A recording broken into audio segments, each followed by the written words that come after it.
All right, you're recording. Okay. So we're doing the Deviant's War, and we're going to be talking about how misinformation from the media affects society's view of the LGBTQ plus community.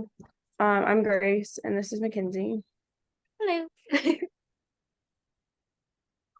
The summary for the Deviant's War is that the Deviant's War by Eric Cervini describes the life of Franklin Kameny, an astronomer who was responsible for many social changes after World War II, but is often not educated um about life of his sexuality. Kameny faced discrimination through his life due to sexuality. He experienced a lot of workplace discrimination, and he created a um an organization to fight against these discriminations and stereotypes. Our topic is how misinformation from the media affects society's view of the LGBTQ plus community.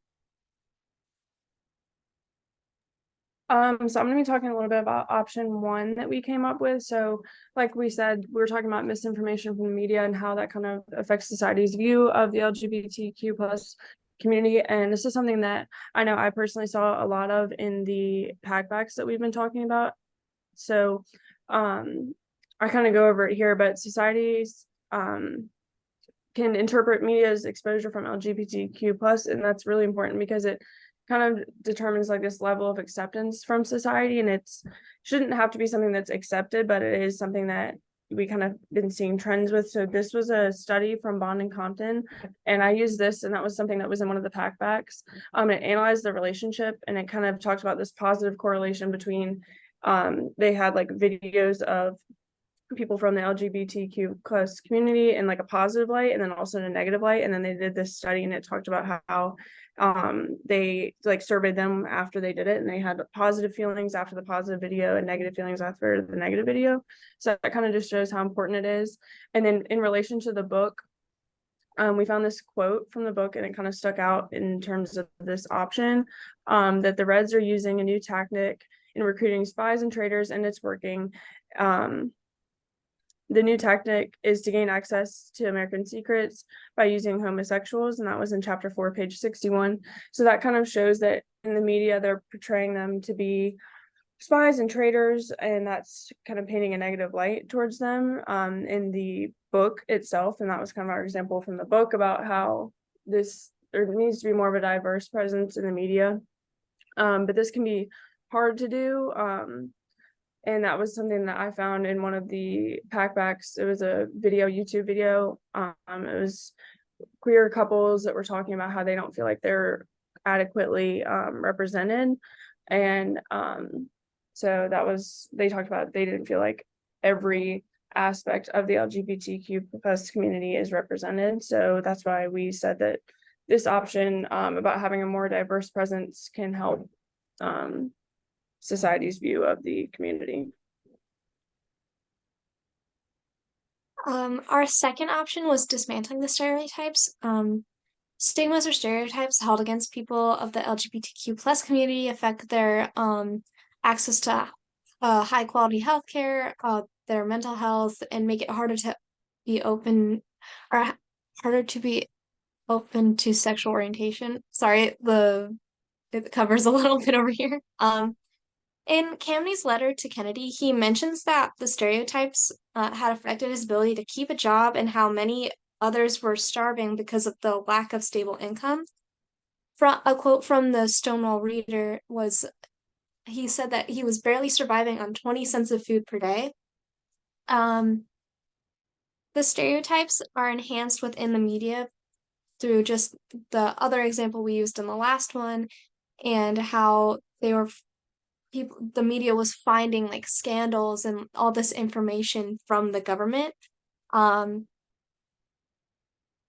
Something we can do to help get rid of the stereotypes would be, like we said, having a more diverse presence in the media, but also just trying to get rid of all these stereotypes and help create more equality within America.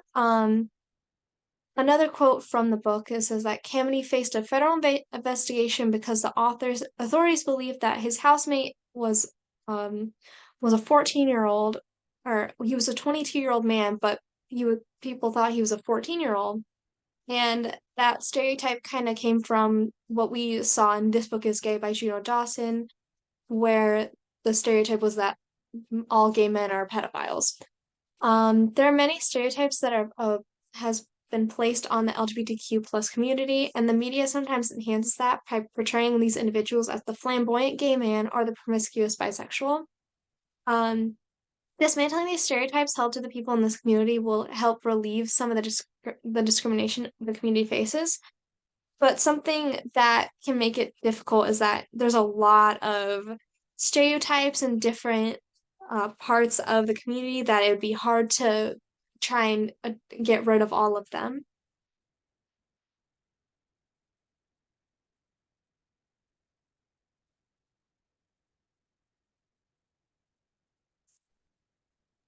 So going off of that, a lot of stereotypes can kind of be stemmed from people not having proper education about the LGBTQ plus community. And I saw that a lot in the book, that people didn't have enough education and understanding about the community, and especially towards some of the individuals that they talked about in the book, and they were just making kind of their own stereotypes and negative feelings towards these people because they didn't have enough education about it. And that's also something that I have seen in schools, that things about the LGBTQ plus community can kind of be censored from not only in media but also in schools, and not properly educated, and so it leads to some of these stereotypes like Mackenzie was talking about. But there was a quote from the book that said Wicker had achieved much of what he wanted, transforming the whispered topic of homosexuality into an issue discussed widely and frankly by the media, therefore combating the negative stereotypes of homosexuals so firmly entrenched in American life. And that's something that even when this book was written, they were experiencing, but that's still something that I think is experienced in society today. And this quote kind of shows how proper education about the community can help dismantle the stereotypes, like I said, and also just promote a proper education understanding about the community.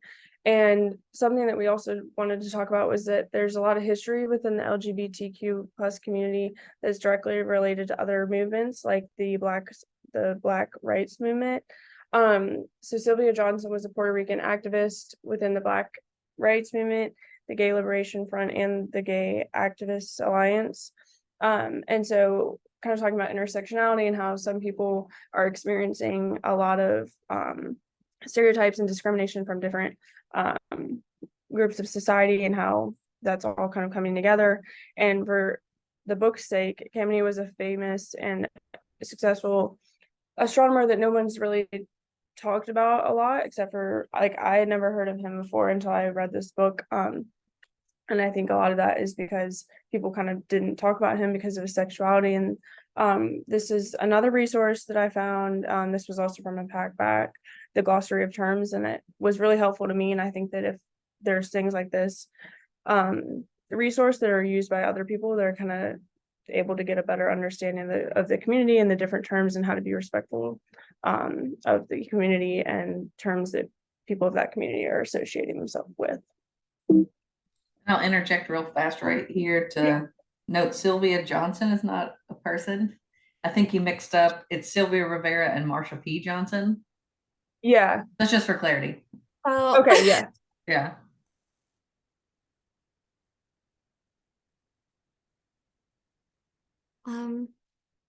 One of the options that I thought was best was either option 1 or option 3. When we learn from others' experiences, that can also go hand in hand with getting rid of these stereotypes that we were talking about for option 2. A lot of the information, or a lot of like the education part we would receive in schools, and all of the like diverse presence would just help eliminate the stereotypes, but also help create more equality within America and just within our little communities that we have. I think for me personally that option 1 would be best for me, because I think that a lot of the media that I'm seeing and shows and TVs and any kind of media sources, I mean, I think I can agree that there's not too much of a diverse presence. And I think that if that's the only kind of view or take that people are seeing in the media that can kind of lead to stereotypes and then not having enough proper education. So I think for me, option 1 would be the best.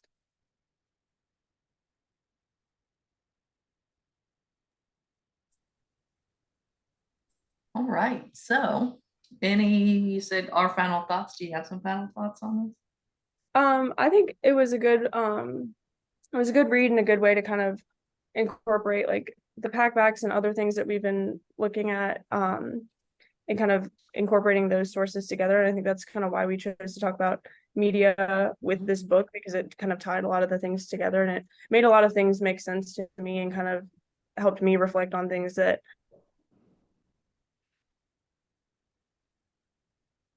maybe I have or haven't experienced and things like that. So Yeah. So then, yeah, the only big thing that you missed was, so when you talk about your solutions, in a deliberative forum, you kind of discuss them. And so to get you there, we're just gonna go back. So if you could go back to solution 1, that slide, what we can do, the 3 of us, is kind of just discuss that. Like, you brought in your research, you've already led some of this. So this gives an opportunity, for example, since Grace, you did the most here, that Mackenzie, what would you add to this, like in terms of having more diverse presence in the media?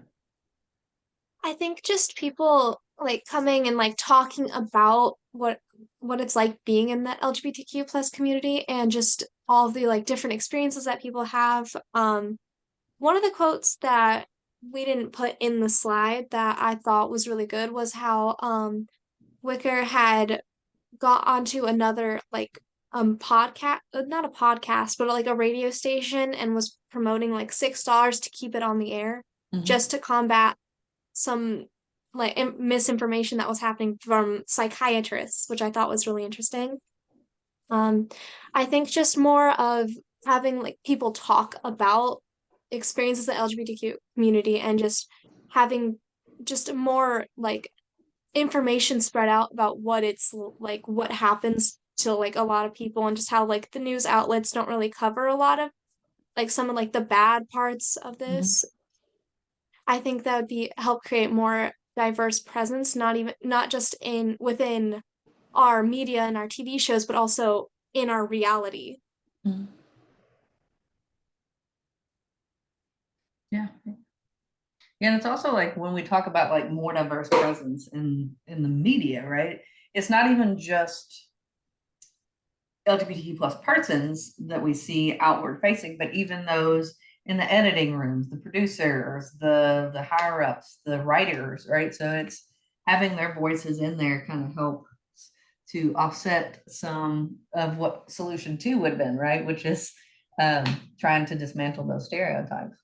So yeah, I think. Right, so let's go to option 2 and talk dismantling stereotypes. So Mackenzie, you kind of took lead on here. Grace, do you want to add anything to the?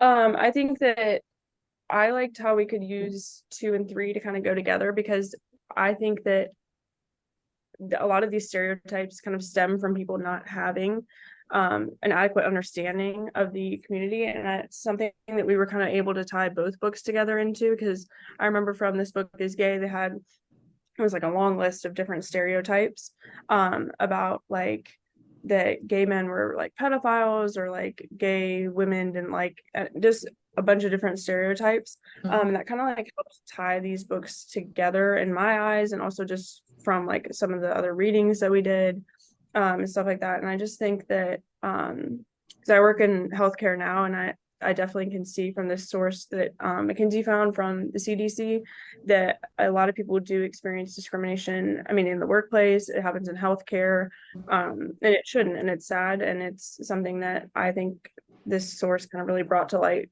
for me, was seeing it on like the healthcare side of things. So yeah, definitely, most definitely. Yeah, very much. Well, think about the AIDS HIV crisis, right? Yeah. So it originally was called GRIDS, like it was originally named after the gay community. That's what the G stood for.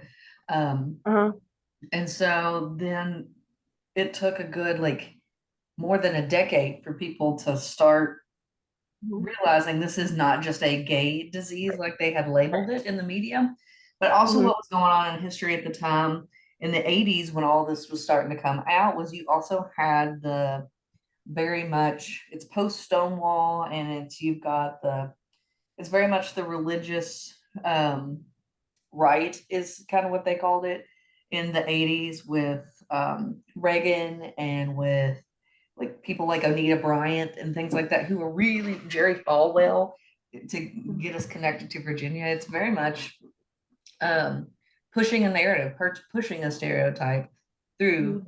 the media. And so that even goes into your option 3, right? Which is um, where you're kind of like promoting education in the media, Mhm. because that's where a lot of times people are exposed to people who are other than they are Mhm. is in the media. And so the only way to Yeah. educate that is to provide an education on awareness is to Mhm. one, fact check, two, um, pay attention and engage in something called news literacy, right? Mhm. And this is especially true for healthcare, right? Mhm. Because think about how much misinformation is spread on the daily about healthcare, not just queerness and stuff like that, but like just in general. Right. I think it's important too because dismantling these stereotypes in the media, specifically, like you said, because that's where a lot of people are getting their information from. A lot of people just typically like your bubble of people is people who are like you and have beliefs like you Mhm. and are similar to you. And so having exposure to people who are not like you from the media, it should be an accurate representation and something that is factual and not persuaded by people's opinions, Mhm. right or wrong. Yeah, yeah. All right, option 3. And let's see. So Grace, you took the lead on this. Mackenzie, do you want to add anything? Um, I did remember that there was a on Blue's Clues, there was an episode that I was seeing where they were promoting like the education of like the LGBTQ community and like talking about like what each letter like stands for. And I just remembered that when I was thinking about or when Grace was going over this and I was thinking about how like some media was like not all just talking about what each letter meant, but it was explaining like what it means and just the whole community of like what everything stands for. I thought it was really cute. I think when it kind of combats the idea that a lot of people are concerned about teaching children about the LGBTQ community and the history, but I think it's good to teach your kids that because it shows that people are different and it's okay to be different. It kind of also helps build that idea of that build the idea of getting rid of those stereotypes and just like people have different experiences than you and people also struggle with the same issues as you just under different circumstances, I guess. And for the older kids in school, I feel like it'd be good to learn all of these like all this history. There's just so much of it that no one talks about just because it's about a sexuality case and not this changed the course of history for all of America, but it which it did, but just schools don't really I don't think really see that perspective of it. Yeah, and this is kind of going back to your backpacks. You remember we learned about all those history things how much of that did you learn in school? Did you know in English class, did they ever talk about Emily Dickinson? This is the one that always gets me, is because I was a poetry person, right? And so it always got me that it didn't know Emily Dickinson because there was somebody, it's controlling the narrative in the media is exactly what this is the there's a whole story here, so bear with me. But so Emily Dickinson, um, as a poet, was very much sold under this like myth of her as the woman in white, and she just wore this white dress, and she was a recluse, and she didn't have anything other than she just holed up in her room all day. But scholars and English scholars and historians uncovered all kinds of stuff that noted that no, she had a really long standing affair with her best friend who just happened to be married to her brother. And they lived next door to one another. You don't hear about that. Well, the people who got control after she died, because her whole thing was she asked her sister Lavinia to burn all of her stuff. Lavinia didn't do it, right? Because now we have all this poetry, so thank goodness, to a degree, right? There's an ethical question there, but it's a different story. But it's the people. So it was there were two warring factions of who was going to publish her poetry, and so you had Sue Gilbert, who was the sister-in-law that she was sleeping with, who very much was like, let me tell this story. And then you've got the mistress of her brother who butted heads with Sue being married to the guy, right? But she's the story that they sold. Mhm. And so she very much went in and she even erased and edited and changed pronouns.